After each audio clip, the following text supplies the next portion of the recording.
How do you go from losing your entire pro career and getting your image ruined to being one of the most successful coaches in European League of Legends? VeigarV2's story is turbulent to say the least, but even so, his redemption arc was successful to that of his downfall in 2020. Consider supporting my channel by buying a Smurf with my affiliate link or join my Patreon, link in the comments. VeigarV2, also known as VeigarV2 or Marius, would start playing League in Season 3, but his origins would actually emerge from Minecraft, and he would start playing it somewhere around 2016, and Mr. V2 would eventually play competitive Minecraft as well.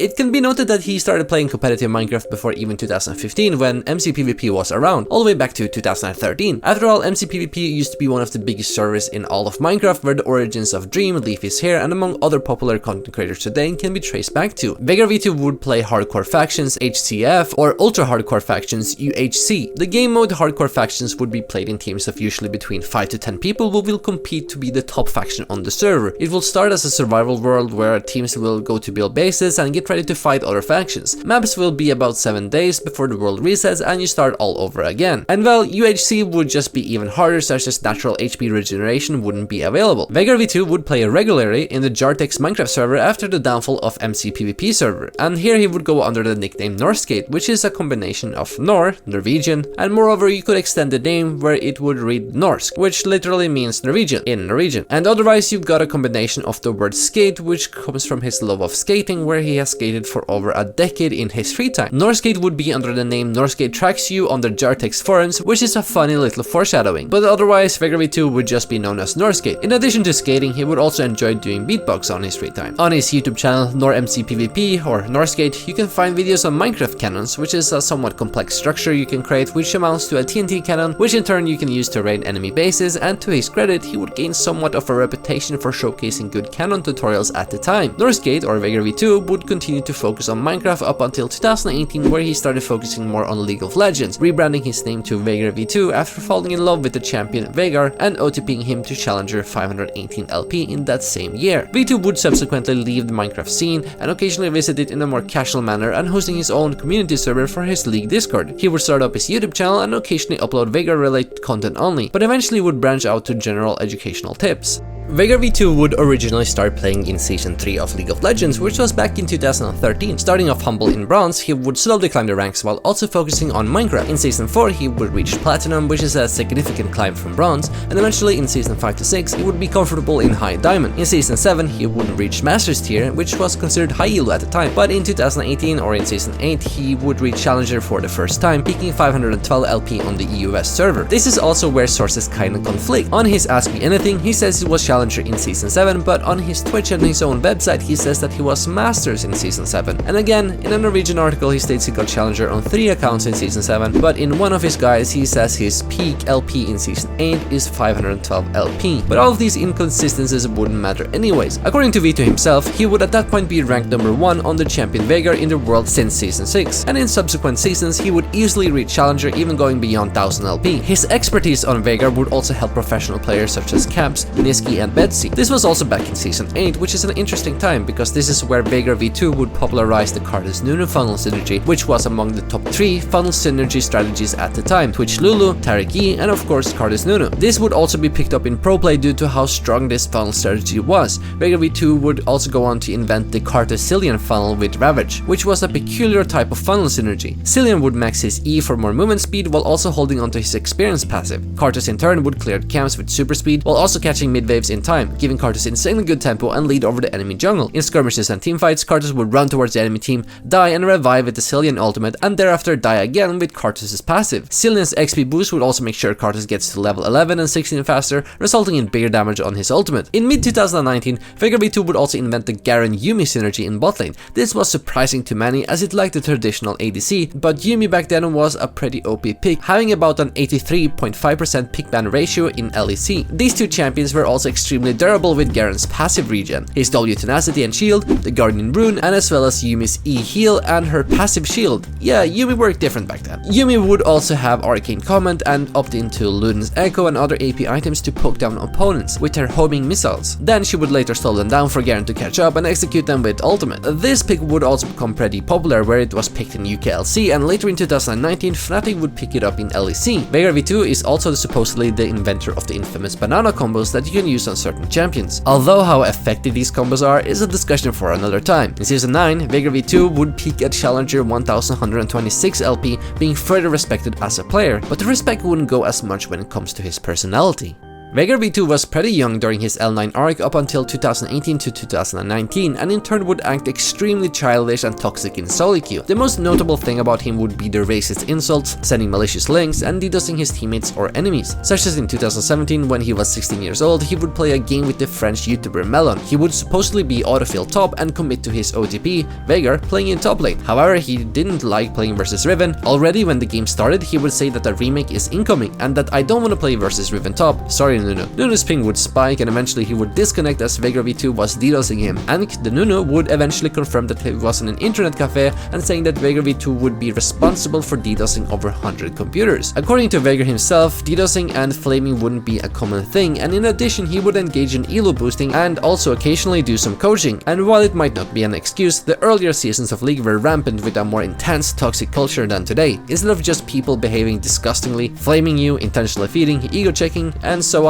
the earlier season would be plagued with posting people's personal information or doxing, DDoSing your teammates to initiate a remake or enemies for that sake, sending death threats, creating terrorist-like videos and posting it online, sending your family members messages, extreme racism, and among the really edgy and toxic people, memeing and spreading about CP. I mean, US toxicity back then was on a whole different level. Also, a little side note here, VeigarV2 would also go under the nickname Veigod or Veigod EU, which is a copycat name of the pro player Jensen. One of Jensen's earliest known nicknames in his league career was Veigod X back in 2013, supposedly because of his love of Veigar and that he's a god on a champion, thus Veigod. Jensen would also be of this typical toxic nature in the earlier seasons of League and would often engage in DDoS attacks on players, as he would admit himself. Even Riot Games would go on to their now defunct forums and state that as a result of Nikolai Jensen's long history of DDoS activity and poor sportsmanship across multiple accounts, Player Behavior Team issued a lifetime ban on Jensen. His Incarnation account has been permabanned in accordance with this ruling. All future accounts will be permabanned on site. Jensen has violated the Summoner's Code in a persistent and remorseless fashion. This kind of behavior negatively affects the experience of countless other players. His disrespect for the rules of the game is unacceptable for any player, especially a high-profile esports competitor who had regular opportunity to lead the community by example. Not only that, Jensen's toxic history goes further back to that ruling, but that is a story for another time. But anyways, the environment around VeigarV2 was pretty bad to say the least, and such toxic behavior was encouraged among the community, and even his supposed idol was engaged in this toxic behavior himself. In the years 2018 to 2019, VeigarV2 would slowly grow up as a person and reflect on his toxic behavior, leaving it behind and trying to improve for the better. He would also remove himself from people who influenced him negatively and enabled the toxicity. It was clear to V2 that he needed to do and be better. This new VeigarV2 would supposedly focus on coaching and competitive League of Legends. Competition is something Veigar has always liked. This can be seen back to his Minecraft days when he played competitive Minecraft, and coaching is something he had a taste of back when he was also doing elo boosting, as the website he used back then for elo boosting would in conjunction advertise coaching from high elo players. He would start coaching individually in 2016 or 2017, but nevertheless people would brand V2 as a toxic person when they thought of him, and he would eventually suffer consequences from his toxic past.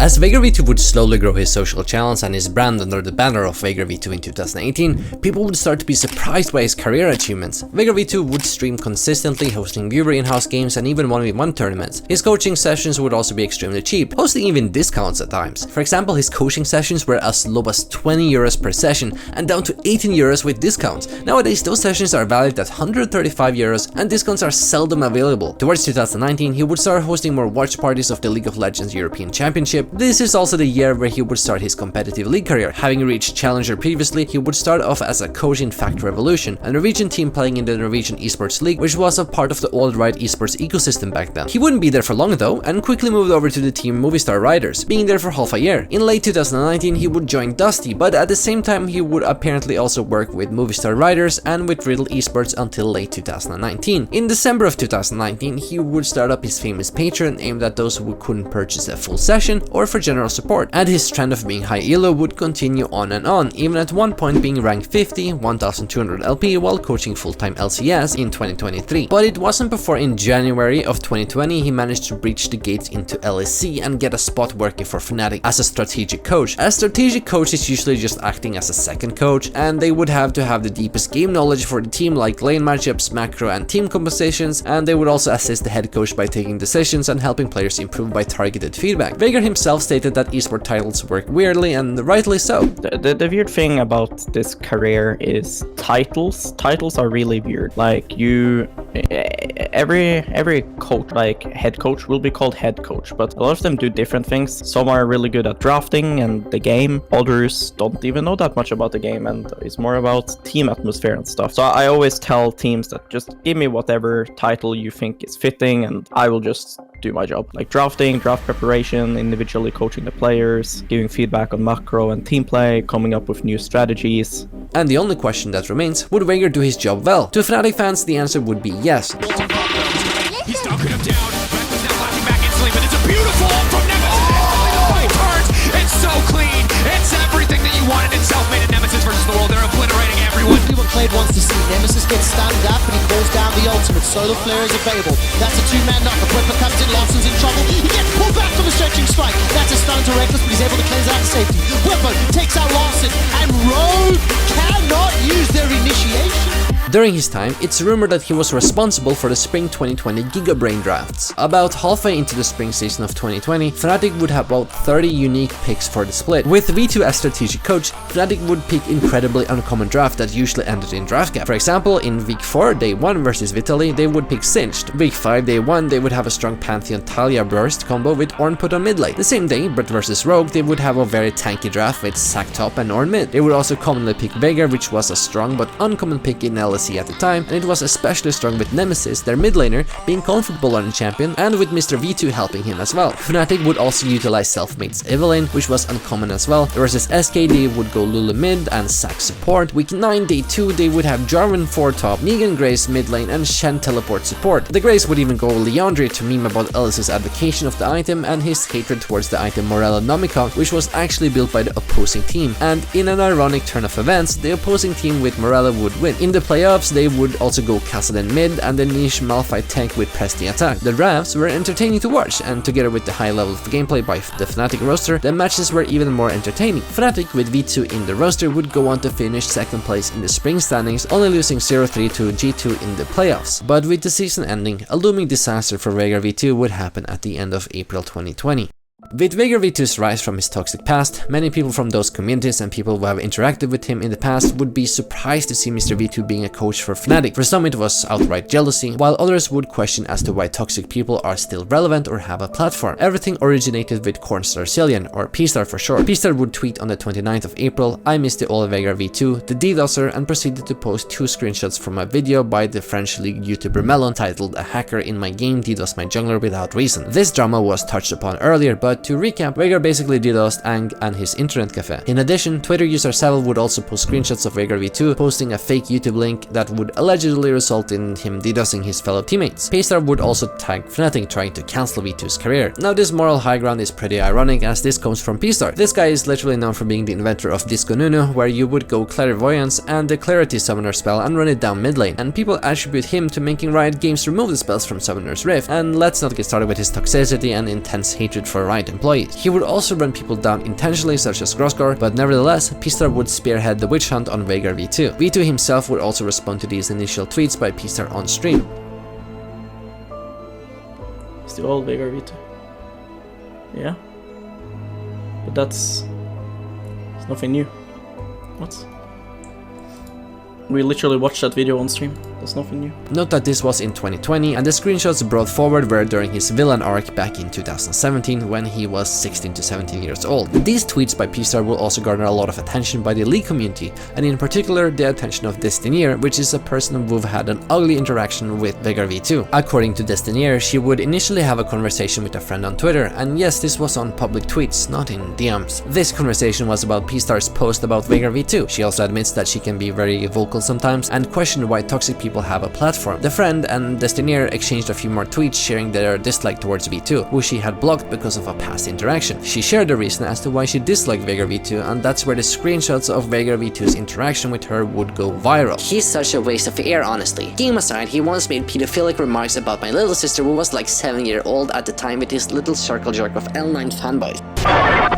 Wait, no way he's a member of Fnatic, laughing my ass off. I don't know if I even have those screenshots anymore cause it was on my old phone. I found them in my backup online, laughing out loud. In the screenshots from 2017, you could see that VeigarV2 talks with the toxic community he was involved with, such as Ivan or IYB and Sang, saying he chooses the girls on the left, and as well as saying that he would shoot white goo only on people who resemble hobbits in real life. He would also say both of the younglings are incredibly beautiful, and as well as DMing Destinier, "Hey beautiful, do you want to vacuum my schnotzel?" and proceeding to harass her further. To play devil's advocate, this type of language is commonplace during that era of League of Legends, and beside his young age, the type or tone of texting is very similar to used by L9 fanboys or Apocalypse fanboys. And if you question who Apocalypse is, he is the pinnacle of League's most insane player, to say the least. In addition to those allegations, rumors would spread that he was involved with a Discord server sharing CP, but that was eventually proven to be completely fake. The screenshots would go viral, and it was only looking worse for VeigarV2, albeit the toxic past he had left behind. Fnatic would get on top of this quite quickly, and in a few hours after the screenshots were posted, Fnatic would sever ties with VeigarV2, effectively losing his job and his career down the drain. We have been made aware today of several extremely concerning messages sent by a contractor associated with our League of Legends team. These messages were sent in 2017 and 2018 prior to his association with Fnatic. We have immediately severed all ties with this individual. Even though Destinier decided to post these screenshots in public rather than discuss it in DMs, she would go on to say that my screenshots then gained some attention and were further spread, copied, reposted.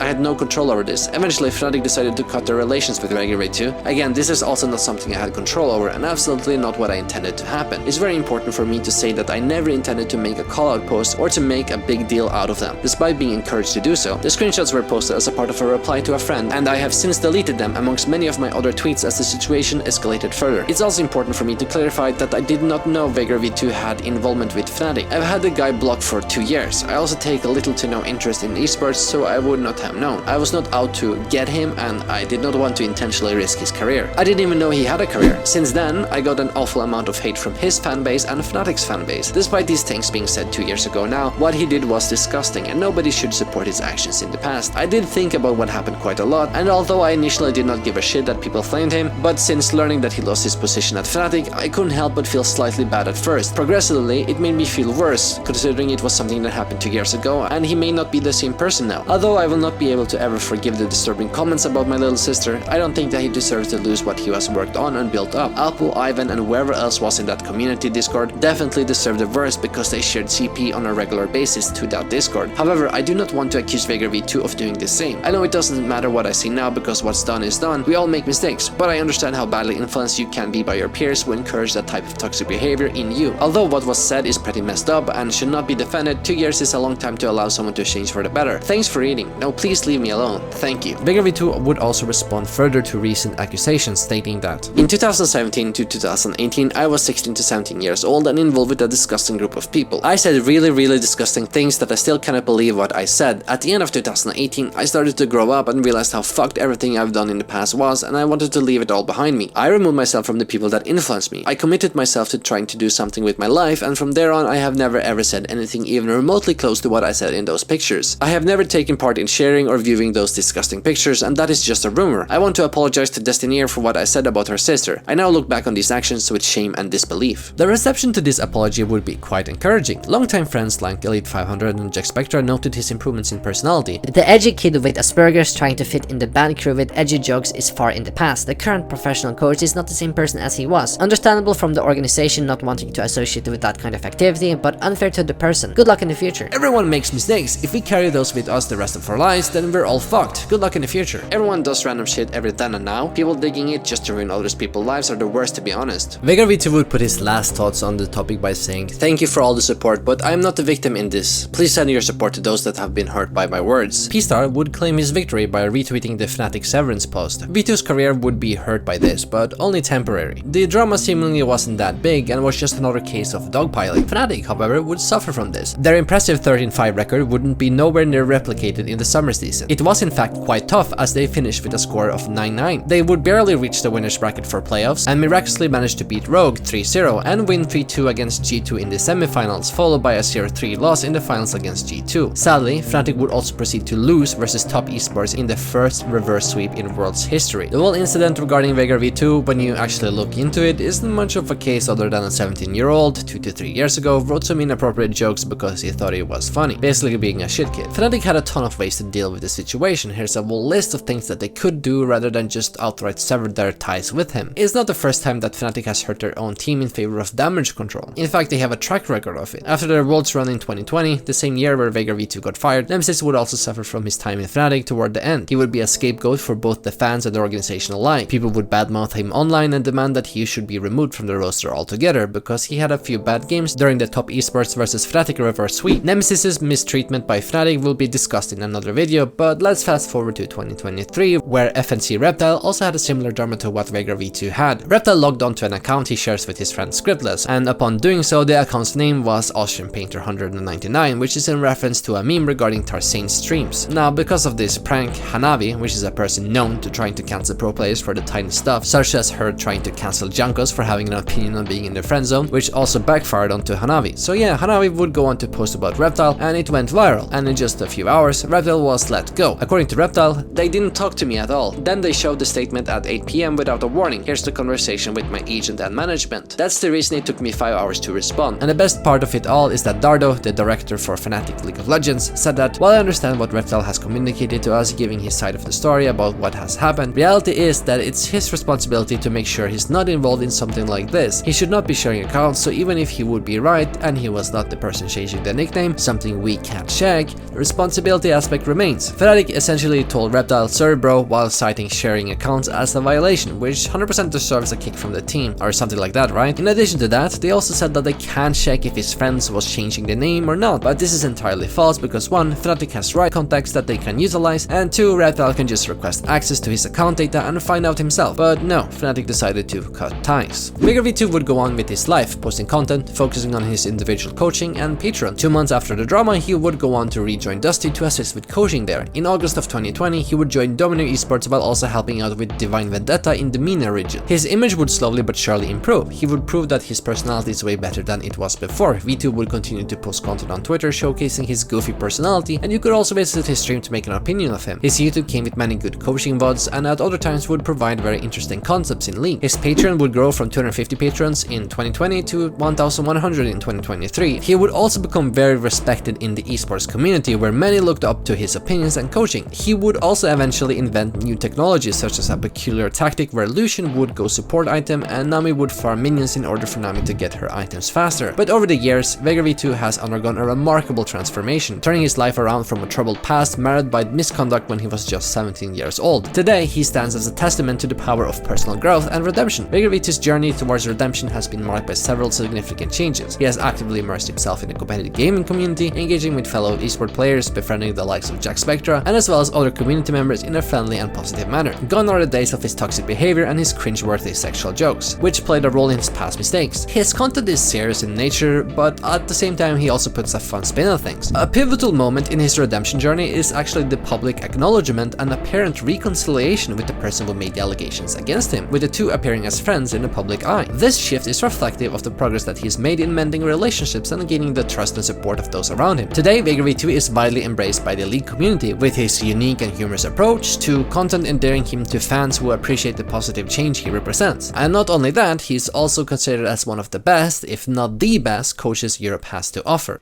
Veigar would also eventually befriend the likes of LS, and while LS was doing some research into finding quality coaches in the Wall of League community, he would find VeigarV2. Some LS fans would state that VeigarV2 is a faithful devotee in the church of LS, along the likes of Fudge and Max Waldo. A post by Vin.gg also stated that Max Waldo and VeigarV2 was hired on LS's recommendation to C9. Jack, the owner of C9, would also confirm this. However, in October of 2020, VeigarV2 would post a LFT post, showcasing many of his feats and his confidence. However, one particular quote retweeted from LustLol would state that he is such knowledgeable in all 5 roles and even more. It was such a pleasure to work with. You better pick up before it's too late. And one Reddit comment would connect the dots stating that VeigarV2 was working with TSM during their summer run, but it was never announced. He has said in interviews that he worked with TSM, as well as Lustboy, who was on TSM as positional coach, saying thank you for working with us in a tweet. There are also some more corroborating rumors regarding this, such as a post on TSM's subreddit stating that LSE Wulu suggested that V2 would be with Dusty or TSM, although he noted the leaks might be non-credible. In an interview by Lockmates from 2020, VeigarV2 would state that he tends to coach LSE and LCS players during off-seasons. Additionally, in the same interview, V2 would also state that Bjergsen is the best person that he has worked with in his career, believing that he and Bjergsen pretty much coached TSM together. For example, for Fnatic and TSM, I would really work really hard with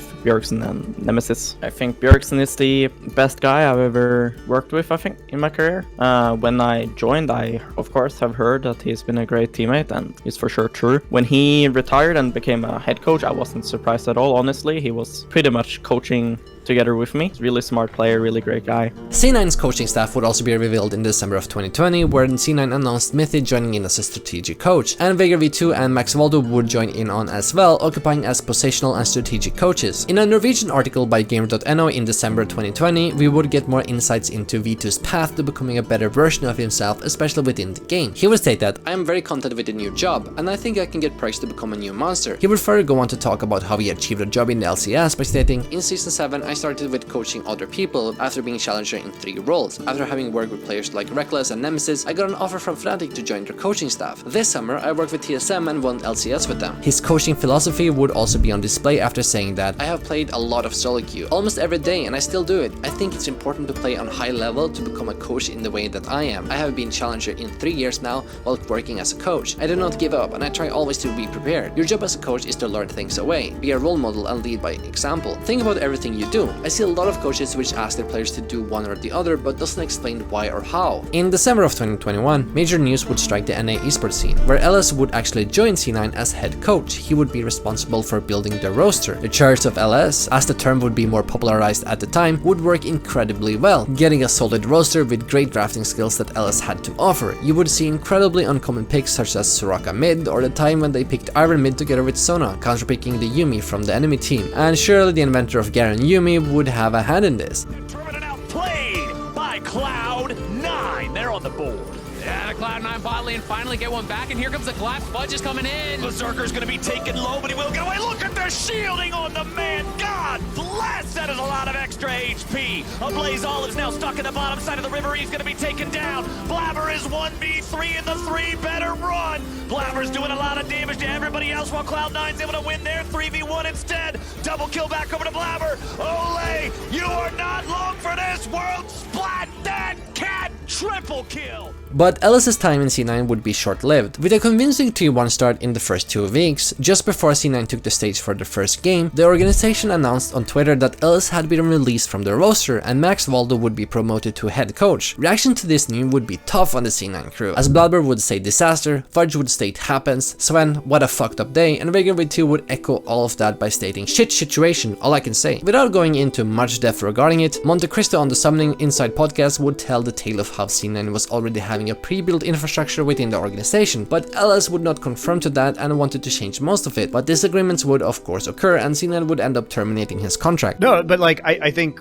you know, Cloud9, what they do is they have a system that includes like this performance psychologist that they really trust. It's the same shit they always do. It's like people are going to work out in the morning. Like they have a trainer come to the Cloud9 facility within the org, right? Yeah, and you work out with the team and you have a set structure and the way you do things. And like I think that Cloud9 actually did give LS insane free. Like everybody's like, well, why would you hire LS? Well, first off, guys, we've had this conversation. People are different in real life than they are on the internet. I'm not sure Jack and Ellis had ever actually met. It would have been a long time if it was because of the pandemic, right? So there was no in-person that happened before this.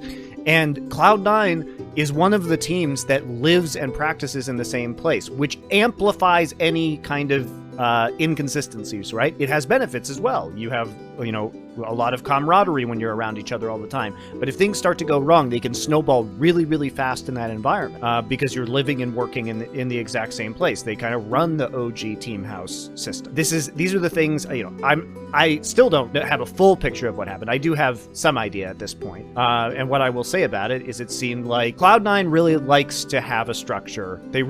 Jack is basically the owner of Cloud9, but he's also the GM of the team, and he needs to be included in things. And I think that, Jack's scheduling dictates a lot of what the team can do in terms of structure. And if it's going to go outside of that, then it causes problems. I know that's vague.